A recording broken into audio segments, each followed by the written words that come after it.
अंबेडकर भवन गोची में प्रतिभाशाली बच्चों को किया सम्मानित, जहां पर बच्चों ने अपनी प्रतिभा दिखाकर अच्छे नंबर लाए।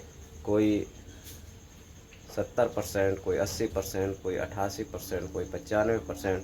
और अंबेडकर भवन के यहाँ के जो पदाधिकारी हैं वह हमेशा बच्चों के लिए हमेशा कुछ ना कुछ सम्मान के लिए, हमेशा जो प्रतिभाशाली बच्चे हैं उनके लिए हमेशा उनको उनका हौसला अफजाई करने के लिए कुछ ना कुछ नई गतिविधियां अपनाते रहते। तो देखते हैं कमल किशोर जगत का सामना के साथ में।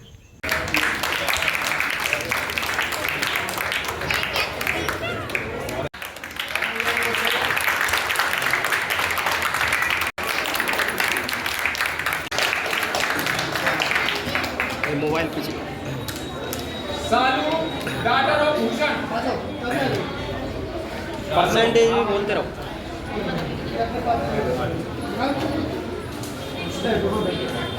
खुशबू Gautam daughter of Devendra 90% marks.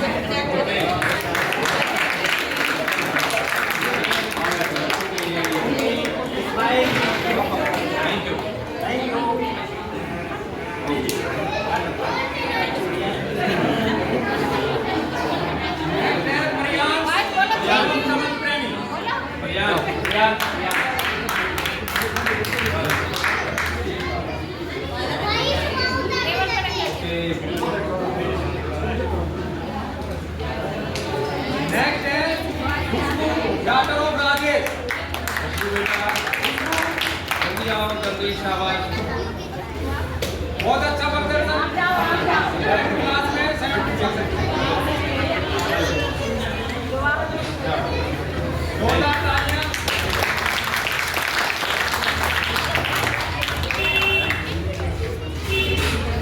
Next है Lisa daughter of Ishwar Singh 83%।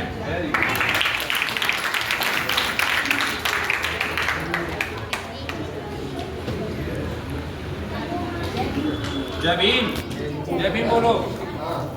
अब हमारे बीच में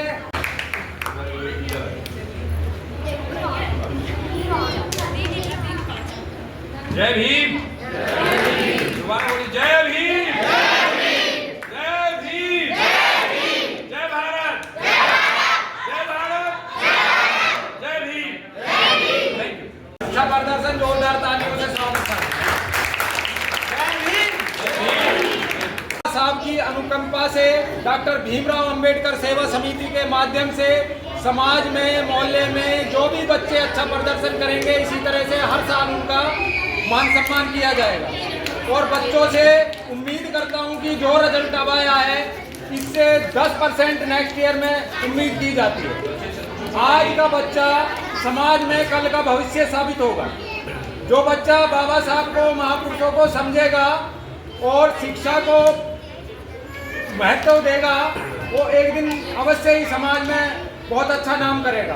तो हम उम्मीद करते हैं कि बाबा साहब को पढ़ें, साहब काशीराम को पढ़ें और बहुजन समाज के जो भी महापुरुष हैं जिन्होंने महान काम किया है उनको अवश्य पढ़ें। और इस शील्ड में जो बाबा साहब का फोटो लगा है इसे अपनी सामने ताक में, अलमारी में या स्लिप पे कहीं पे भी बहुत अच्छी तरह से लगा के रखें। आपको हर समय प्रेरणा मिलती रहेगी। और साथ ही अपनी माता बहनों से उम्मीद करूंगा कि बच्चों को शिक्षा की तरफ प्रेरित करें, पाखंडवाद की तरफ ना करें। पाखंडवाद से बचाएं बच्चों को, क्योंकि पाखंडवाद वो बीमारी है जो कैंसर से भी भयानक बीमारी है। कैंसर से तो केवल एक आदमी का जीवन बर्बाद होता है, पाखंडवाद से पूरी की पूरी पीढ़ी बर्बाद हो जाती है। इसलिए तथ्यों पे जाएं और पाखंडवाद से दूर रहें और शिक्षित बनो, संगठित रहो, संघर्ष करो। बाबा साहब का जो नारा था उस पर अमल करें। किसी भी बच्चे को, माँ बाप को शिक्षा से संबंधित अगर कोई परेशानी आती है, चाहे वो किसी भी प्रकार की परेशानी हो, हम लोग कमेटी के लोग, समाज के लोग और पार्टी के लोग हर समय आपकी हर संभव मदद करने का प्रयास करेंगे। इसी के लिए जय भीम, नमो बुद्धाय, धन्यवाद सभी को। सभी से यही गुजारिश करता हूँ और आगे उम्मीद भी करता हूँ कि बच्चों को फ्यूचर उनका बनाने के लिए आप उन्हें अच्छी राह पे ले जाएं और बच्चों को हमेशा प्रेरित करें कि पढ़ें, पढ़ने के सिवा हमारे पास कोई चारा नहीं है, क्योंकि बच्चे जब पढ़ेंगे लिखेंगे उसी में से IAS, PCS, डॉक्टर, इंजीनियर सभी उसी में से पैदा होंगे। इसी के साथ सभी को जय भीम, जय भारत। डॉक्टर अम्बेडकर भवन में पहुंचने पर सभी प्रबुद्ध और संस्थान के प्रेसिडेंट और हमारे टीम के सदस्य और सम्मानित बैठे हमारे नौजवान उपासक उपासिकाओं, प्यारे बहनों और भाइयों और प्यारे बच्चों, आप सभी को हमारा प्यार भरा जय भीम, जय भारत, जय काशीराम।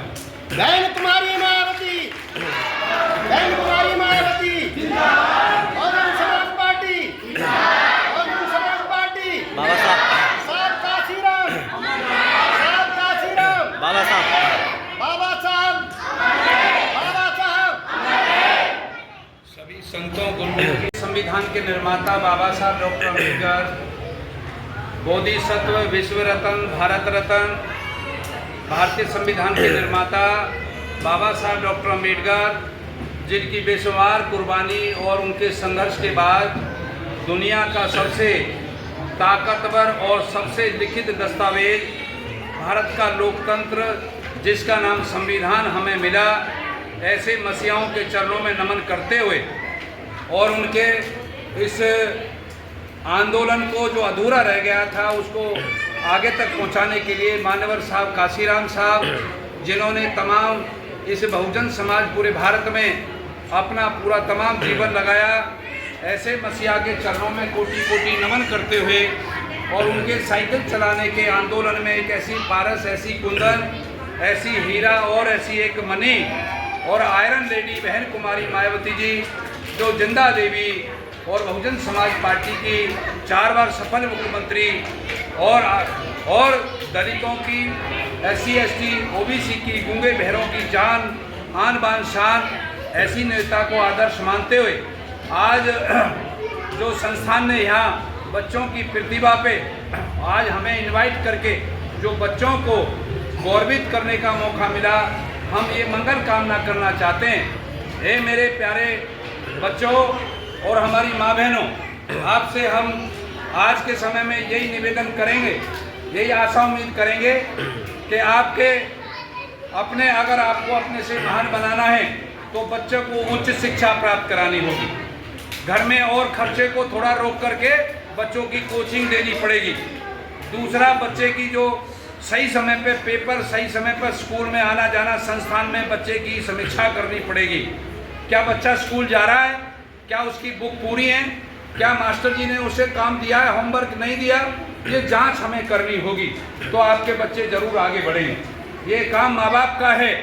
और बाबा साहब डॉक्टर अम्बेडकर ने तो स्कूल के कमरे से बाहर बैठकर पढ़े, आज तो आपके बच्चे AC में और पंखे में पढ़ रहे हैं। तो हमारा आपसे निवेदन है, आपके बैंक में खाते में पैसा हो या ना हो, वहाँ डिपॉजिट करें ना करें, आपके गहना हो या ना हो, आपके घर में प्लॉट हो या नहीं हो, आपका मकान बने ना बने, लेकिन आपके बच्चों की उच्च शिक्षा होनी चाहिए। आपके दिमाग में, आपकी सोच में ये होना चाहिए कि मैं बच्चे को PhD कराऊंगी, मैं बच्चे को साइंस में अच्छे नंबर दिलाऊंगी, मैं इसको इंजीनियर बनाऊंगी, मैं इसको कलेक्टर बनाऊंगी। जब आपकी सुबह शाम ये चिंता रहेगी तो आप लोगों का उस विचार पे आपका बच्चा भी काम करेगा और आप भी काम करेंगे, ऐसा हमारा मानना है। महापुरुषों के जीवन संघर्ष से और जिन माता बहनों के गर्भ में बच्चा है 2 या 3 महीने का या 6 महीने का है, तो किसी महापुरुष को बुला करके, अगर आपने बच्चे को महान बनाना है, बड़ा आदमी बनाना है, तो आप अपने घर पे किसी विद्वान व्यक्ति को, जो बुद्ध बाबा साहब और समाज सुधारक के रूप में जाने जाते हैं, उनको आकर के घर पे धम्म देशना कराने का काम करेंगे। बच्चे महान बनाने का फार्मूला है जो बुद्ध ने दिए। 16 संस्कार हैं, गप मंगल है, जन्म है, नामकरण संस्कार है, विचारम है, केश कंपन है और हमारा श्रामने संस्कार है। उसके साथ साथ और हमारा भिक्खू का संस्कार है और हमारा शादी सगाई के संस्कार हैं, मकान का संस्कार है, गृह प्रवेश है, बीमारी का संस्कार है और अंतिम संस्कार है। ये 16 संस्कार हैं। बाबा साहब ने आपको सब कुछ दिया है, लेकिन मैं दुर्भाग्य है हमारे देश का, दुर्भाग्य हमारे समाज का कि बाबा साहब की बात को समझ नहीं पाए। बाबा साहब तुम्हारा मिशन अधूरा, हम मिलकर सब करेंगे पूरा। बाबा साहब का बुद्धाइज धम्मा ग्रंथ है जो बाबा साहब ने संविधान से ज्यादा एनर्जी लगाई है। बाबा साहब चाहते थे, जब लंदन से कागज मंगाया, लेकिन बाबा साहब उसकी प्रस्तावना लिखते लिखते 5 दिसंबर की रात को 1956 को अब चले जाते हैं हमें परिनिर्वाण के रूप में छोड़ करके। ये हमारा देश का दुर्भाग्य रहा, लेकिन बाबा साहब 5 साल और जी पड़ते तो इस देश को बौद्ध में बना देते। लेकिन आज हमें ये बात सुनने को, समझने को, किताबों में पढ़ने को मिलती है। तो मेरी माता बहनों जो पढ़ी लिखी है, बुद्धाइज धम्मा ग्रंथ मनाएंगे इतवार को, और हफ्ते में जब भी आप छुट्टी मनाएं 1 चैप्टर पढ़ेंगे बाबा साहब का जीवन संघर्ष, बुद्ध का जीवन संघर्ष पढ़ेंगे। फिर देखते हैं आपका बच्चा महान कैसे नहीं बनता है, फिर आपके घर में से नशा बाहर कैसे नहीं जाता है, झूठ चालाकी हेरा फेरी घर से बाहर कैसे नहीं जाती है। ये तब जाएगी जब उस पर काम करना शुरू करेंगे। और हम जितना संवरने में, सजने में लगाते हैं, इतना समय अगर बच्चे पे लगा दिया तो बच्चा जरूर डॉक्टर, इंजीनियर, कलेक्टर, इस देश का बड़ा नेता बन सकता। हमारा दावा है इस बात का।